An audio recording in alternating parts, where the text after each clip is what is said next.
Welcome to Pathways to Greatness, where we explore the journeys of exceptional individuals who have achieved remarkable success in their fields.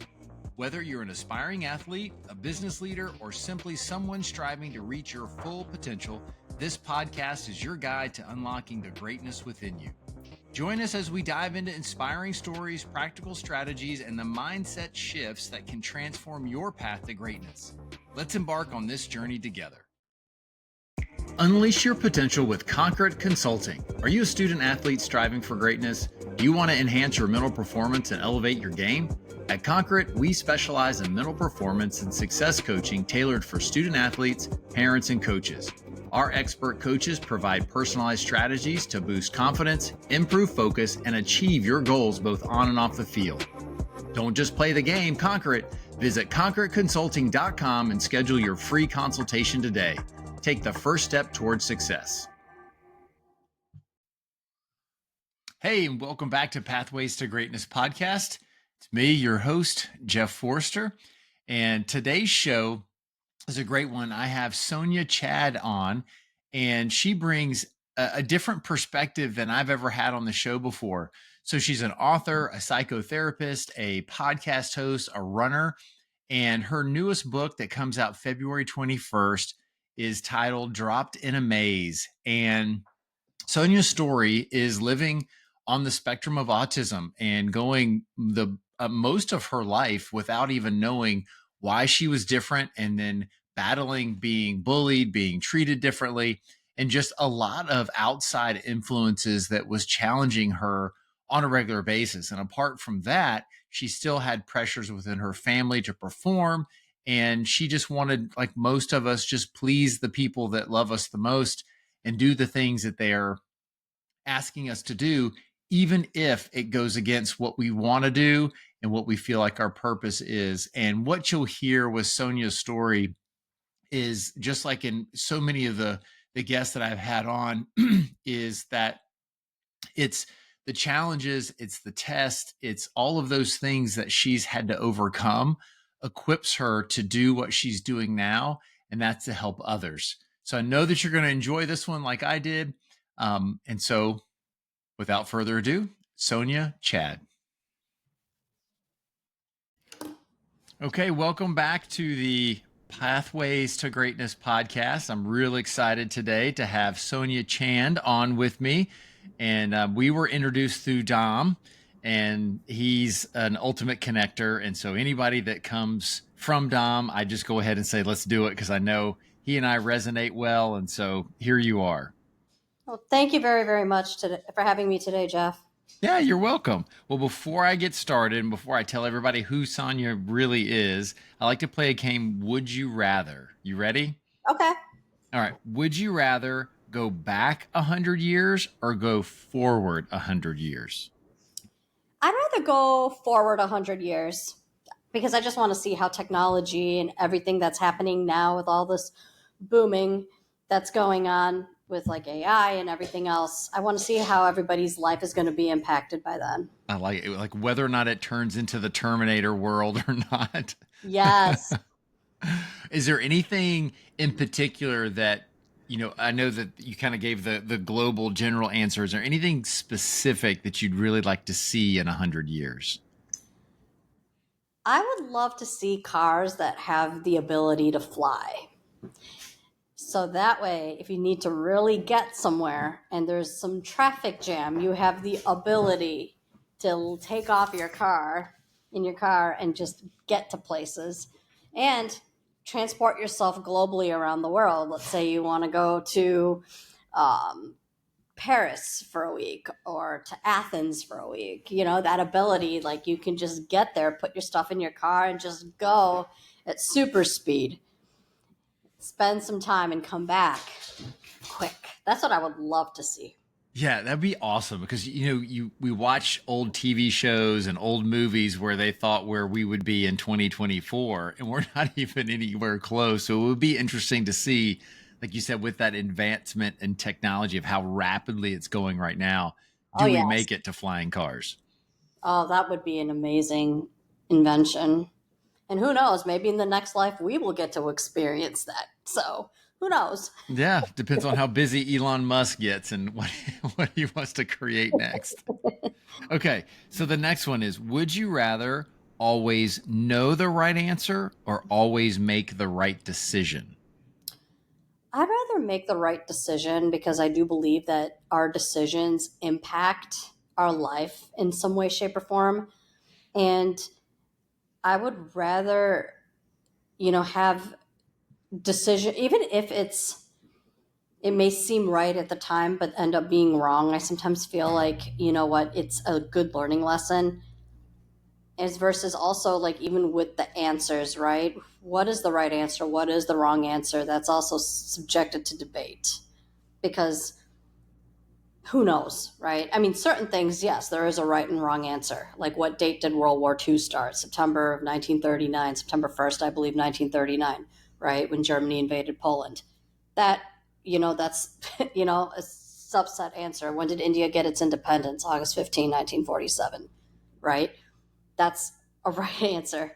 But certain things that you can't always, but other things, right, what's wrong. It also depends on our worldview, depends on our cultural upbringings, depends on, how we were shaped.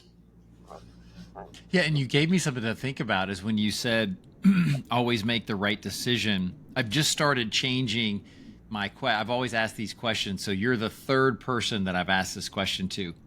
And I really enjoy where you went with that, because always making the right decision may not be specifically what you perceive as being the right answer today. It could Right. be as you need to make this decision this way so you learn the next five things that come across your desk, your bow, whatever you want to say, however you look at it, is that right decision will lead to something else, even though you may think it's wrong in the time. So that's, Mhm. you got my wheels turning. Okay. A fun one. Would you rather have pizza or tacos?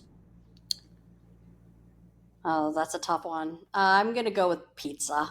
Okay. Do you have a particular type toppings that you prefer?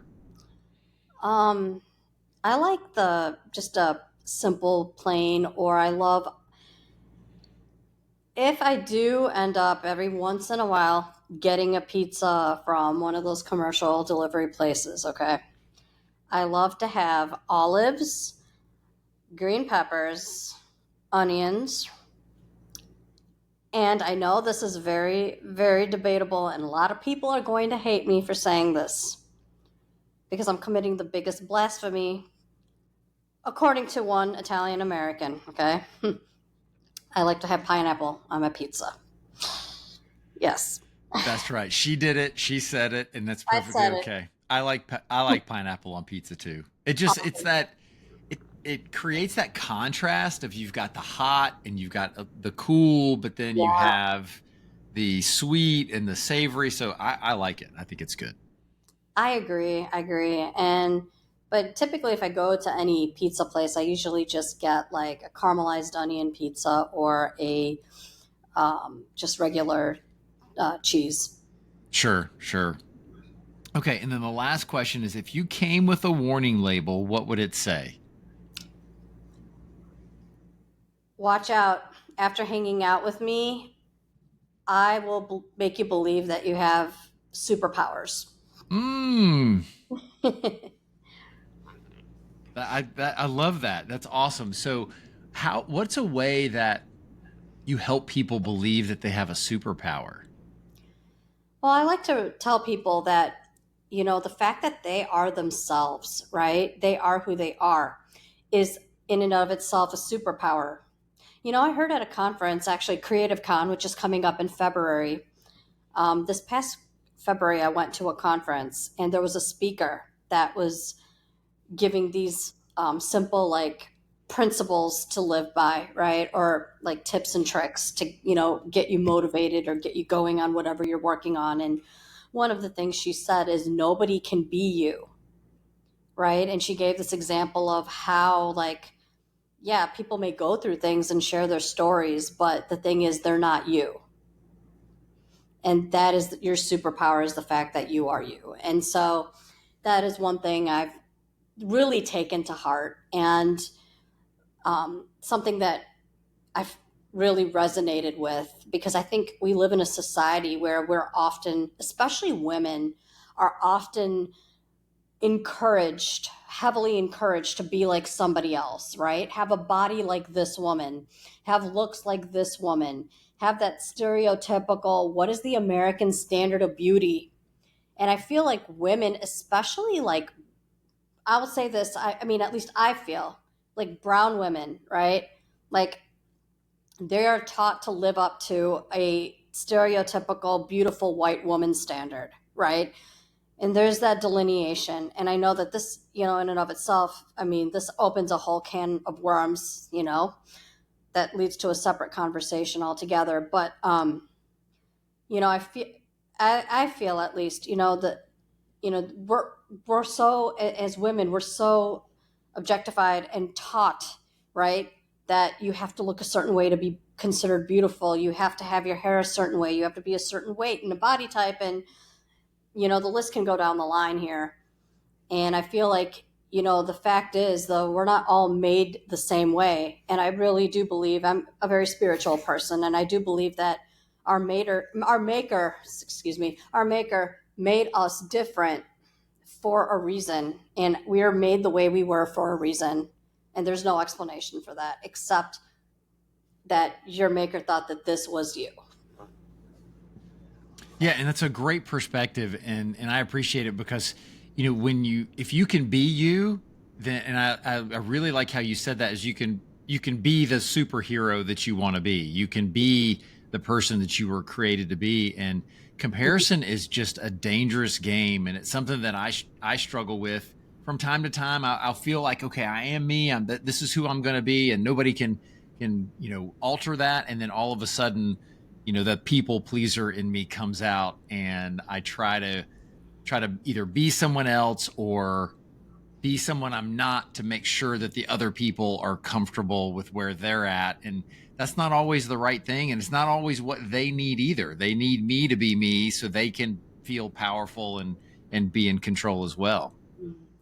Exactly. And I agree with you, though, about the comparison trap, because I myself get caught up in it, at times. And, as much as I have to share with other clients, please don't compare yourself to other people, because all that stuff you see on social media is not the full story of how they really are, what their life really is.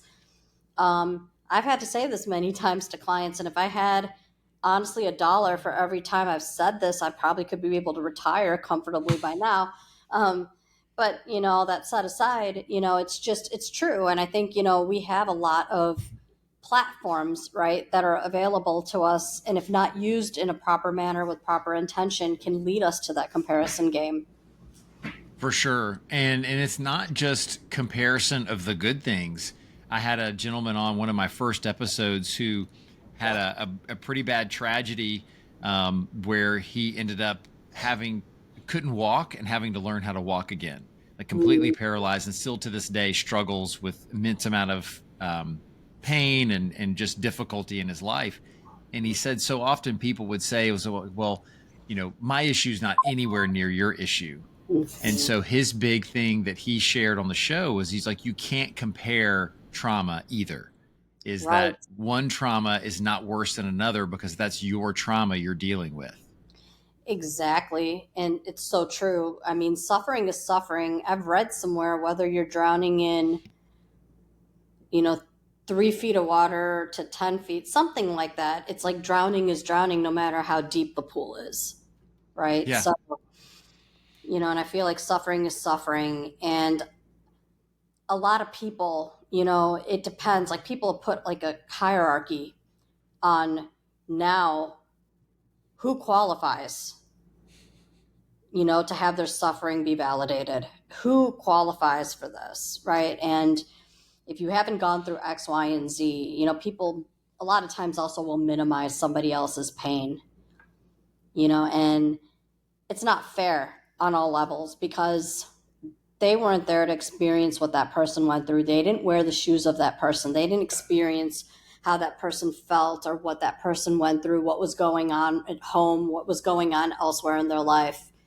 And I feel like a lot of times people box accordingly on who you are, what you suffered through, things like that.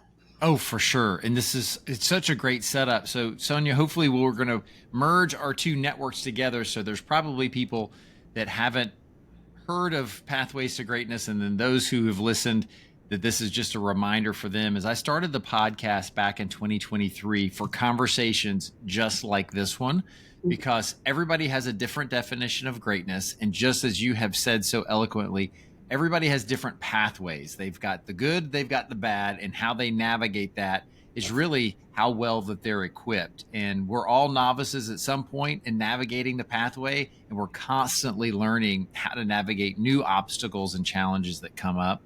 So the goal was to bring, again, people on like yourself to share some of your story, and then also some of the tactics that you've used to navigate on your pathway to greatness.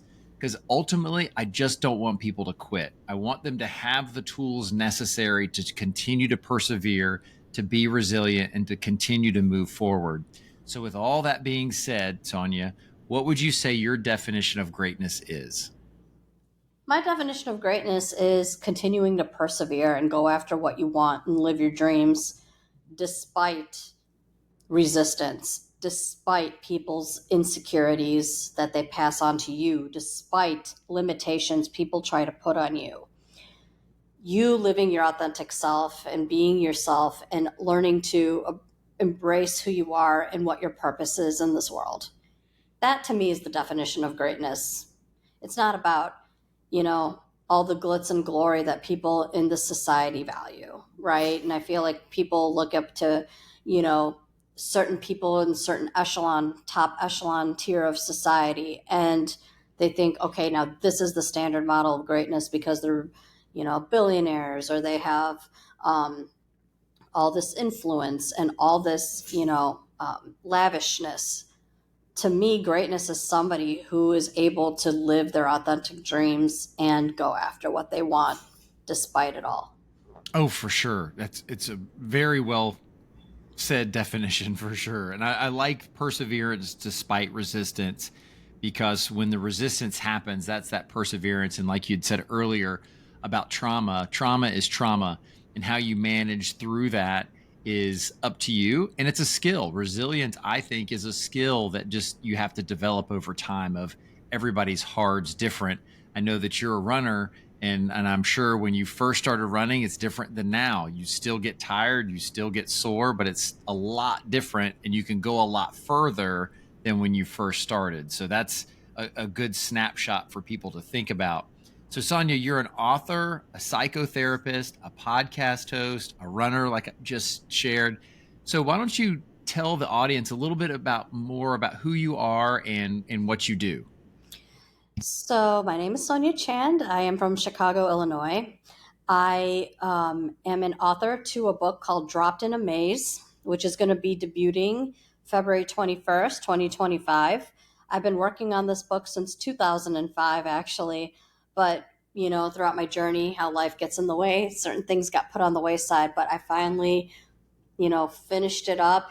It's in its final rounds of edits. Actually, Dominic Domansky from Motivation Champs, the one who connected Jeff and I today, he is publishing the book with the Motivation Champs, and he is an amazing publisher and great guy overall. So if anybody is writing a story, especially like a memoir, where they're talking about an inspirational story or some overcoming some adverse challenge, Motivation Champs is definitely your place to pitch your book and the place to have published.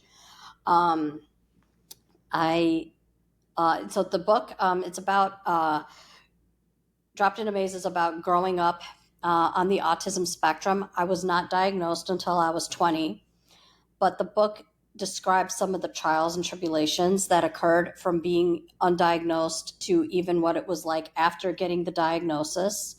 It talks about like failing second grade. That did happen, yes. I know people ask, how do you fail second grade? I was the genius that happened to break that code. um, I it talks about bullying. It talks about teacher bullying. It talks about also psychotherapist bullying as well, because there are people in the mental health profession who are very untrained. Okay. And not all, there's some really great therapists out there. I have some amazing colleagues. I'm not going to say all, but there are those people that believe because they get doctorates, okay, in psychology, that they think they're know-it-alls and can bully and be aggressive. And and just because you earned that title of having a doctorate doesn't mean, right, that you're above anybody else. Okay. It's just a title at the end of the day, but your responsibility as a clinician when you're helping others is to help people feel supported and safe. I've had therapists who did the opposite. One therapist went and discussed my business with other classmates, tried to facilitate a friendship with a classmate of mine, and that friendship did not work out. And to say that this therapist was apoplectic about it would be not even beginning to encapsulate the feelings she had. And apoplectic is only just one word to describe it. She, called me attention seeking for the meltdowns I was having at school. People were bullying me. There was one morning when I walked in and I said hi to a classmate, and this guy tried to instigate something with me in my gut. So basically, there was another person in our school that he was pointing at, and he goes, "Hey, do you like this person?" I said, "No." So my gut was telling me say no to him because he's going to try to set you up to get laughed at, because he was friends with also people that would be laughing at me. And so I go, "No." He goes, "Well, why not? He's not doing anything to you." I said, "No." And he goes, "Well, it's people like you who ruin the world." Okay. And it was around the time, so I had that going on. I had a psychotherapist, getting at me, calling me attention seeking, getting mad at me for being angry and sticking up for myself.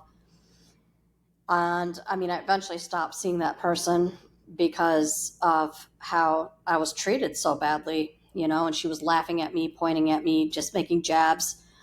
I had, just a lot of, like the popular kids, of course, were bullying all the time. I was ostracized at one point as well. But during middle school, there came a point when I had trouble. Well, here's the thing. I've always had trouble making friends ever since I was a child. And in sixth grade, I was really bored one day during class, and we had different teachers for different class periods, of course. And but in sixth grade, your reading and English teacher was the same, so you basically stayed in the same classroom. If you wanted to go to the bathroom and stuff during passing period, you could, right? That was the time when people would get out, talk to their friends, hang out for a few minutes, whatever. And I made up this cheer being bored, and people stood around and laughed, and I was like, oh my God, this feels good. I'm finally getting attention. I'm like, okay, people are noticing me now, they're acknowledging me. And soon enough, word got around that I did this cheer. One girl saw me after when I was standing outside after finishing my lunch the next day, because the cafeteria, in the back of the cafeteria, there was doors to the back outdoors where there was basketball courts and stuff, and people could just go hang out, sit on the lawn, whatever. And she was like, "Hey, Sonia, do your cheer." And then I was like, "Oh, wait, what cheer?" And then she showed me some of the arm movements. I'm like, "Oh, yeah." And she goes, "Wait a minute, let me get my friends." Then it started becoming a repertoire that I did every day at school. And it was about a person that I was crushing on at the time. And it got to a point where I was at a football game because the band class had a opportunity to do a color guard routine. Okay. And I was finishing my routine. I finished my routine and I was standing by the fence. My mom was at the game with me because she went to go record, and she was putting away. Now, mind you, this was the fall of 1994, so she still had one of those old school camcorders. So she was just putting it away in her case and everything. And a group of guys from my grade came up to me and said, "Hey, Sonia, do your cheer."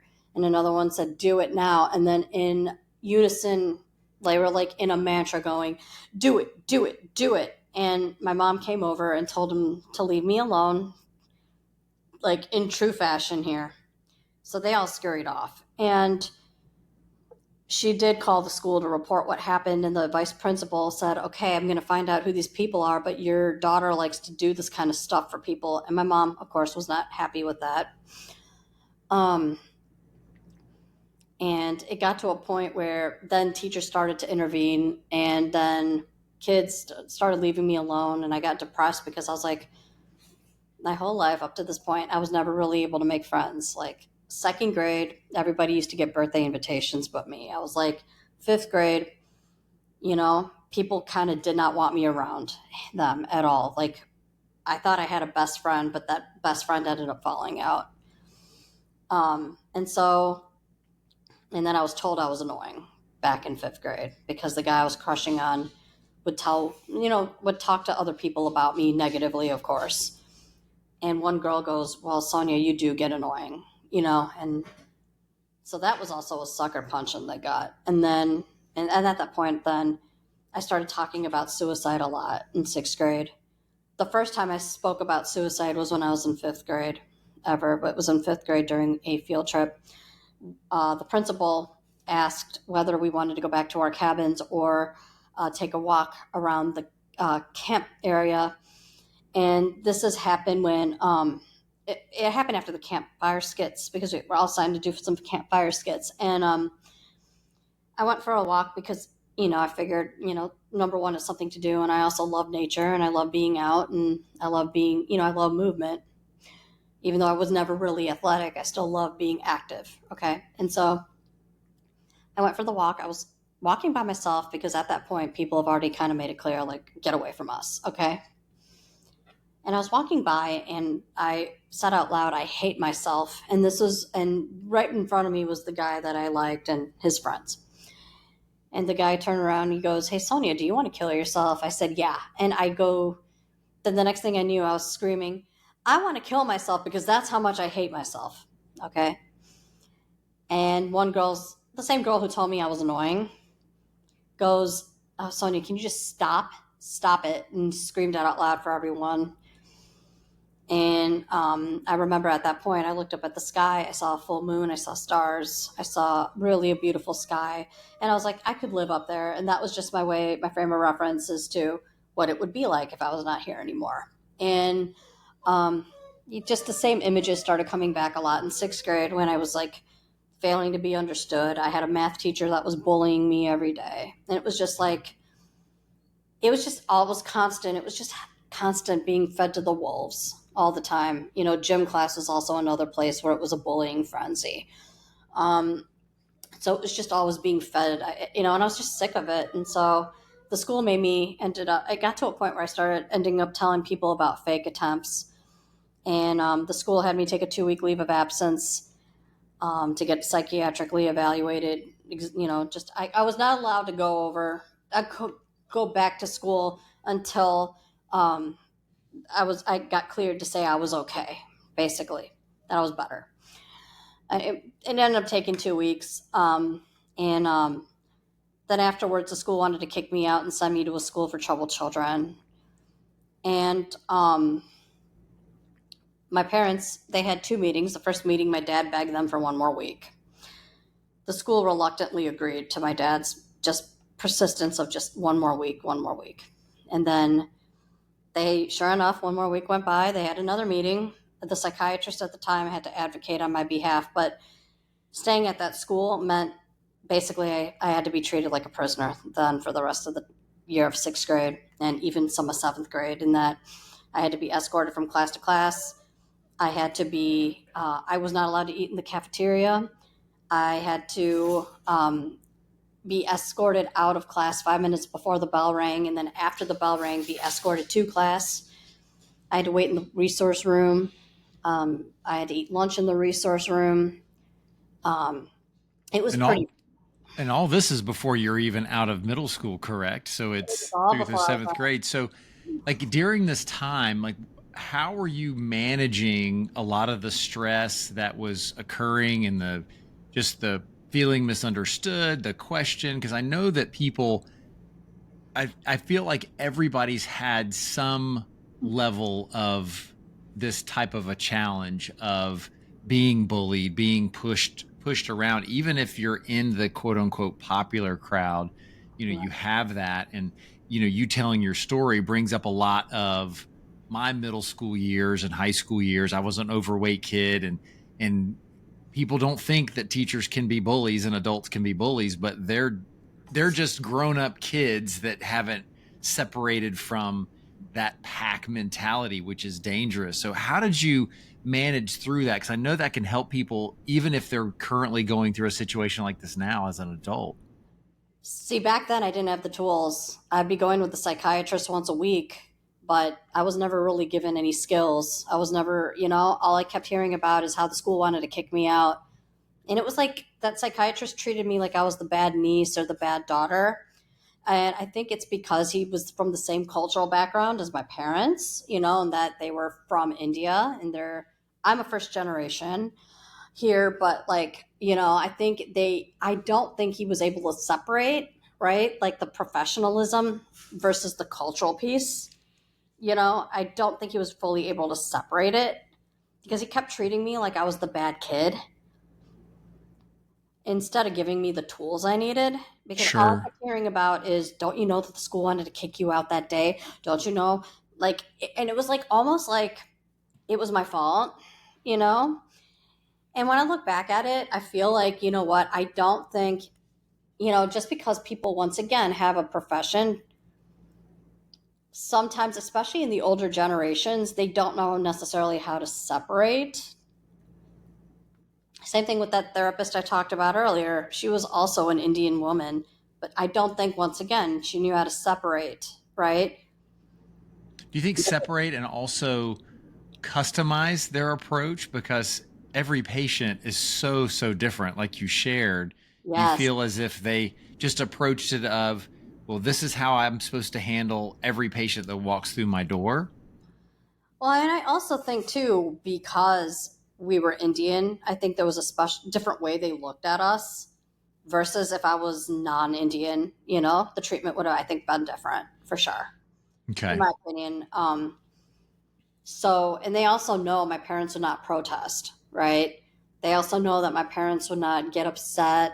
They would not complain. They would not be like, why are you doing this to my daughter? Right? Like, why are you saying this? Sure. No, my parents are not in that position because we all saw what happened there with my parents agreeing to the school for the school to treat me how they did. But also, in all fairness, I don't think my parents had the education or knowledge to know any better, right? Because even though they were acclaimed physicians, it doesn't mean that they knew everything else, Hmm. about like school districts and how things really were, you know.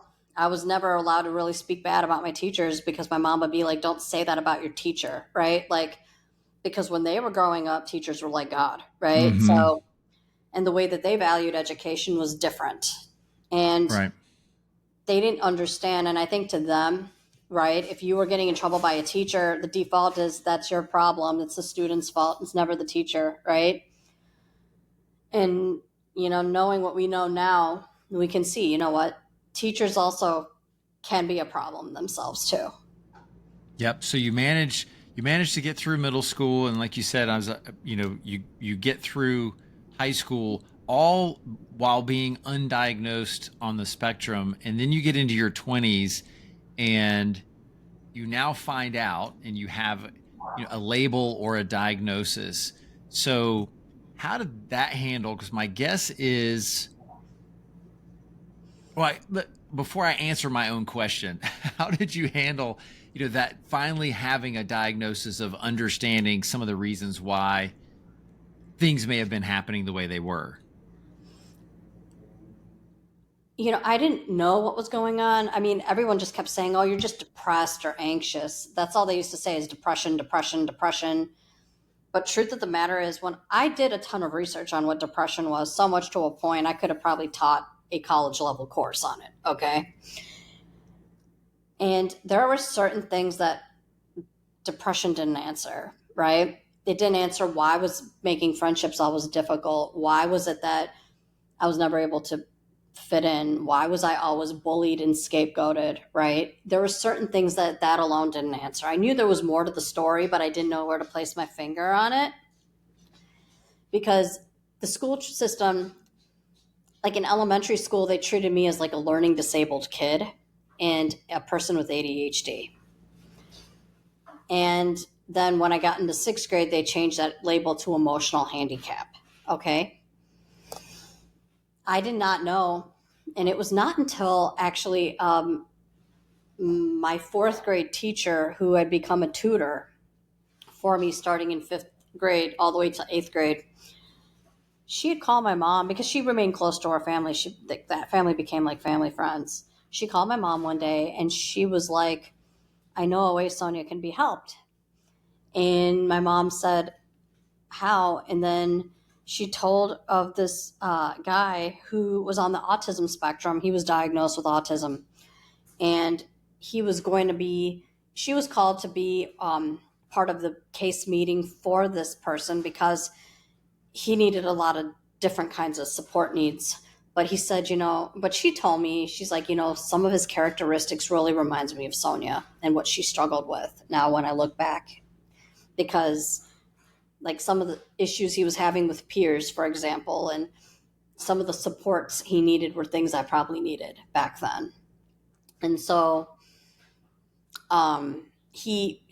we went to the case conference. I met these two people that were autism specialists that had come up, and we met with them after, and they're like, when I told them my story, and I told them about even the fact too, in 1991, in like November, I went to Canada for 2 weeks to get my hearing desensitized. There was a hearing desensitization treatment that I underwent for 2 weeks. And I told them all the struggles I've had and everything. And they said, Sonia, it sounds a lot like this guy. It sounds like you have high functioning autism. You should probably really go get evaluated. And then there was a therapist a really good therapist this time. I ended up seeing, she has a PhD, and she worked with me from junior year until after my first year of college. She really pushed for actually a psychological test because she said, Sonia, there's something going on with you that I think needs to be examined. I went and got the psychological test, and the test showed that there were things that suggested perhaps maybe a nonverbal learning disability and high functioning autism, but you need to go get this confirmed by the neuropsychologist. I went to the neuropsychologist and she said, okay, this is autism, high functioning, based on the way the test presented itself.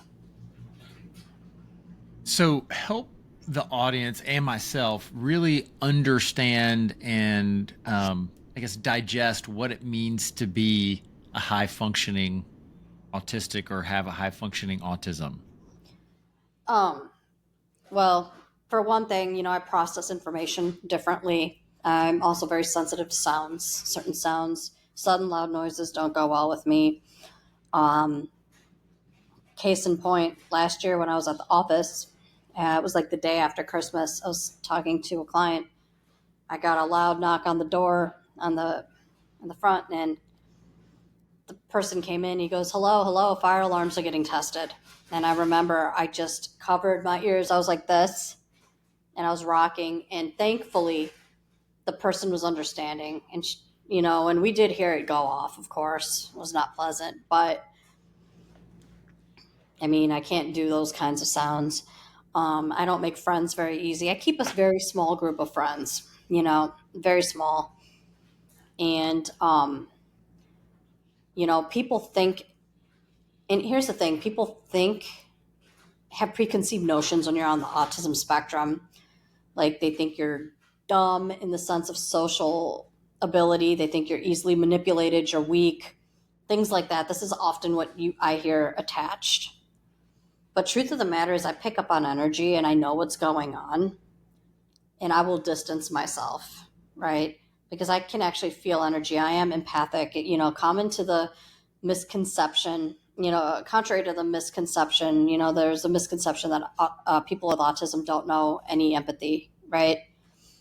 but that cannot be farther from the truth. There may be some that may struggle with empathy, but a lot of them are very empathic, are very sensitive, do care about other people and how they're feeling and where they're coming from, right? And do want to keep working on it, like myself, right? We are constantly working on where are other people coming from, not taking things so personally.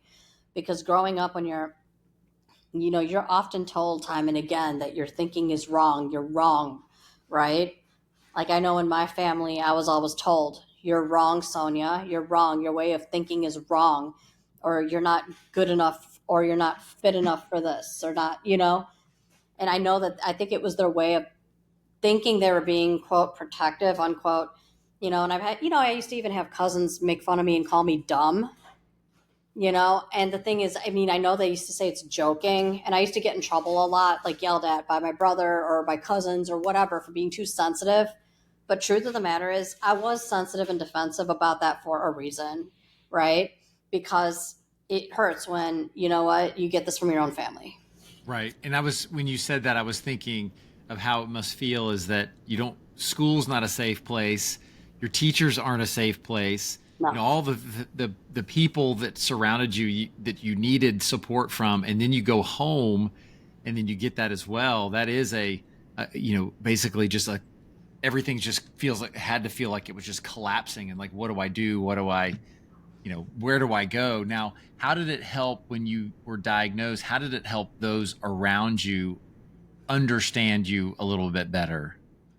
Well, not everybody in the family was supportive at first. There was a lot of denial, but then, eventually, as they got to reading it, they eventually became, with time, because timing is everything. They became more supportive. They understood, like my brother was a big advocate, became the biggest advocate for autism. He always was a big advocate for people with disability, but he became like one of the biggest advocates for autism. I think, they understand, my they were able to appreciate my difficulties, especially when I was younger, a lot more.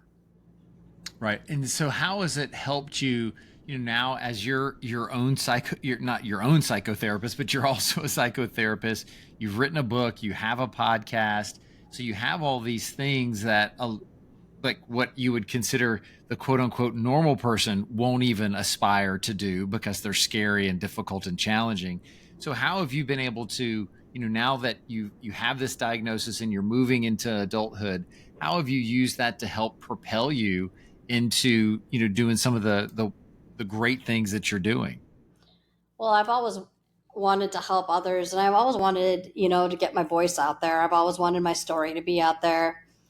And I believe because I've been so limited, people try to limit me so much as a kid. I used all that pain to turn it into my power and step into my power. And I used all that to overachieve things, to become an overachiever to a point where, at times it wasn't the most healthy, but at the same time, I was also one of those people that was determined. I am going to make it. I am going to be a success story. I am going to be that person, right?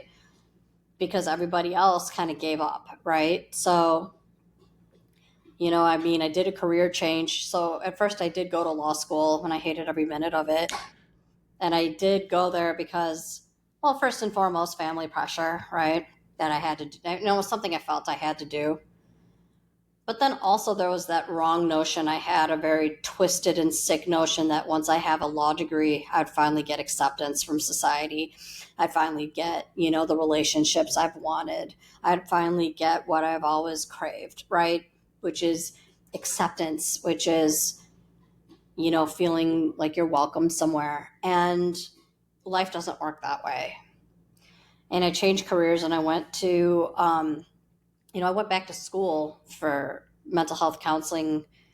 So I went to law school in 2006 and I finished in 2009. I tried to work in it. I did not enjoy it. I went and got a Master's of Law program in 2013. I finished in 2013. I started in 2011. I moved to New York City. Then afterwards, I was working in compliance on Wall Street, but I did not like that either. It was not fulfilling for me. And eventually, I just wasn't happy. I knew something was wrong. And so I used to overindulge in eating and drinking and everything, like more eating for sure, because I had gained a ton of weight because I used to binge eat. And I faced a lot of resistance. You know, it was something, once again, they kept saying, you got to stay in this, you got to stay in this, or they wanted me to move back home. But the thing is, I didn't want to move back home. I really didn't. And then it was not until, you know what, my body was starting to give out on me that I'm like, you know what, I have to change something. This is not healthy to keep going the way I'm going. And I eventually moved back to Chicago in April of 2016 and started the mental health program. But to say I did not face resistance would be a lie, right? I faced a lot of resistance. I remember my dad called me. He was like screaming. I remember I went to the San Gerano Fest in New York, and I was basically walking back to my apartment at that point. And he's like, you know, you're going from being a lawyer to what, being a therapist now? Therapists, they don't make as much money and blah, blah, blah, blah, blah, blah, blah, you know? And here's the thing with Indian people in general, it's all about titles, status, wealth, okay? These things. And I mean, and I know it's like that probably with other groups too, but Indians especially, right? And I feel like it's because of the way my parents grew up, right? That was kind of the modus operandi, if you will. Just you have to think of, you know, this is the way to think, and this is the way to behave. This is what you follow. And so I just, but I stuck, you know, hard in my belief that this is something I'm going to do. I had a therapist in New York who was a psychoanalyst, and she had advocated for me, and she had talked to my parents on my behalf. She's also, you know, and she told me that, and I've also had other people advocate for me on my behalf to my parents. My mom was more on board with it. My dad was not. But then, you know, my dad's like, well, she's already not going to finish law. What makes you think that she's going to do this? And I knew that this was going to be a problem, right? Because I figured they would not let me do anything else if I wasn't going to stick with law. I figured, and I knew that that was going to be the case, right? And so, and thankfully I had people on my corner who were able to break through and say, no, Sonia needs to do what's best for her. She's not happy. She's not happy. It's ruining her health, really. And believe me, there were times when I was really down in the dumps, you know, and I felt like, you know what, I might as well not be here than fucking live a life that, you know, it's not meant for me, right? So, but, you know, it all worked out. I started my program in 2016, and I'm glad, you know, I made the career change because it helped me be who I am. And I feel like, you know, it was a long process and a long journey. Sure. And it sounds like it. And what I hear is equipped to help other people, and equipped because of all the trials and all the challenges that you've gone through. You now have a special gift because you've been where they're probably are right now. And so you can help them navigate and move through. And there's some powerful things that you said in there when when I say you're the audience, when you're thinking about your pathway to greatness, you have to be careful who along that way is trying to hold you back and who's trying to get you to go the direction they want you to go versus supporting, encouraging, and helping you learn the skills necessary to go on the path that you want to go on and that you feel called to go on. And so there's a difference. And many times, like in Sonia's case, it's the people closest to you that love you dearly and their hearts are in the right place. And like she had shared, is that, you know, her parents, it's just what they knew and what they had been taught generation after generation. And so they were just passing that on to her. And it's important when you're on your pathway to greatness is have courage, have strength, and know there probably will be consequences for you to pursue that greatness that you're looking for. Yes, absolutely. So tell us a little bit. I want to be respectful of your time, but I don't want to leave before you get to tell us a little bit more about your book. So I love the name, Dropped in a Maze. That's a great one. So what can readers expect to take from the book as you're going through the stories of your trials and tribulations? Well, basically, it's part memoir, but also part instruction with lessons learned that I sprinkle in throughout the book. And this is used to be a source of inspiration for others. And this is meant for people who've been touched with autism in any way, whether you're married to somebody with autism, whether you have a child who has autism, whether you have a friend who has autism, maybe maybe you're dating somebody with autism, right? Or you have a niece, nephew, maybe an aunt or uncle, anybody who's been touched. Maybe you work with people on the autism spectrum because you're an educator or you're a therapist, or maybe you're a speech pathologist, right? All these kinds of different things, occupational therapy, right? All these different kinds of fields, where autism is around, right? These things are what people are involved with, working rather with people on the spectrum, or are touched in it. You yourself may be on the spectrum. It's just a good resource guide, and just a source of inspiration and a way to just get my message out there that it's okay to be different. That it is okay if you are on the spectrum. It doesn't mean that this is your dead end, even though society may want you to feel like that, or perhaps that you yourself are it talks about the common misunderstandings, but it also breaks that status quo thinking that people on the spectrum are limited and lacking in some way, shape, or form. And it talks about, just also like ways, like the different, even navigating friendships, right? That also in and of itself is difficult, right? So navigating friendships, and then also, everybody knows the dating world is difficult, but when you're on the autism spectrum, it's like a completely foreign language, right? So those kinds of things as well are talked about in there. No, that's great. And I know that what she's sharing is these are things that can be applied and transferred to everyone's life. So regardless of if you're in a relationship or have someone close to you that is on the spectrum, this will definitely be a help. But there's no question that whatever tactics and lessons that you're trying to, and skills you're trying to teach people, that they can apply that to their lives in general, because we're all different and we all have different ways that we receive and process and understand and love and care and all that good stuff. So it's going to be extremely valuable. So Sonia, what would be some parting remarks that you'd like to leave the audience today? Just remember that you being you is enough, right? Nobody can be you. You being you, and that, and this is what I've heard from somewhere that I'm quoting, that, you being you is your superpower. That you are enough. It's okay to be different. It's okay if perhaps the path you walked on is not like everybody else's, even though I know it can feel lonely. I know for me, the path I walked on, that's a lot different from other people's. I've never had a relationship before. So, so I'm not able to relate often to people who have been in there, or, have had many love relationships. I'm not able to really relate to that. And so, but that's okay. And that's one thing I'm teaching myself, is that's okay. It's okay to, also, if you're that person that struggles, perhaps you're not going to be that girl that has tons of bridesmaids, or, you're not going to have all that, what other people are achieving, the milestones other people are achieving. If your milestones are different that you're achieving, that's also okay too. Yeah, and that's a great reminder. And that one hits home, is our milestones are our milestones. And you set them for yourself and you accomplish them yourself and you celebrate them because they're yours and not anybody else's. Thank you, Sonia. Thank you. Thank you so much for having me.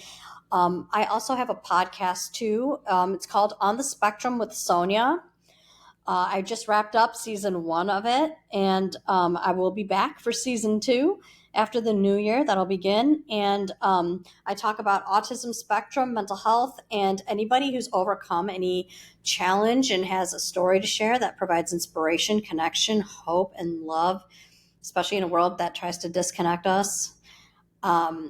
And so, yeah, I am looking for guests for my podcast. So anybody who's interested, please feel free to reach out.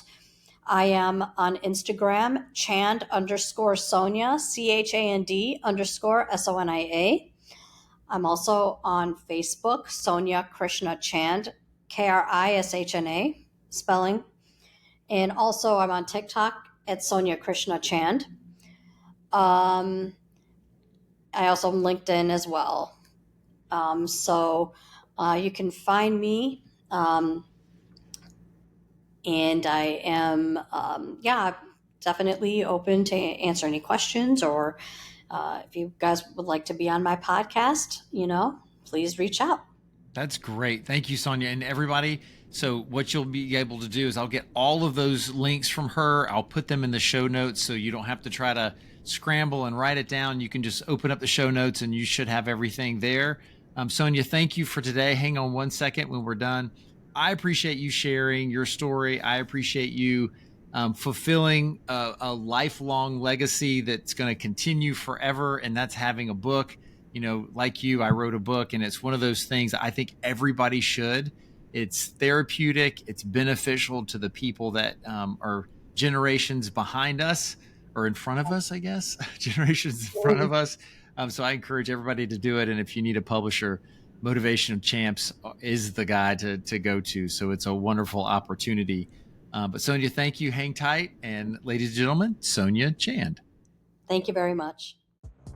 Thanks for joining us on the Pathways to Greatness podcast. We hope that today's conversation inspired you to take steps towards your own greatness. Remember, every journey starts with a single step. If you enjoyed this episode, please subscribe, leave a review, and share it with someone who might benefit.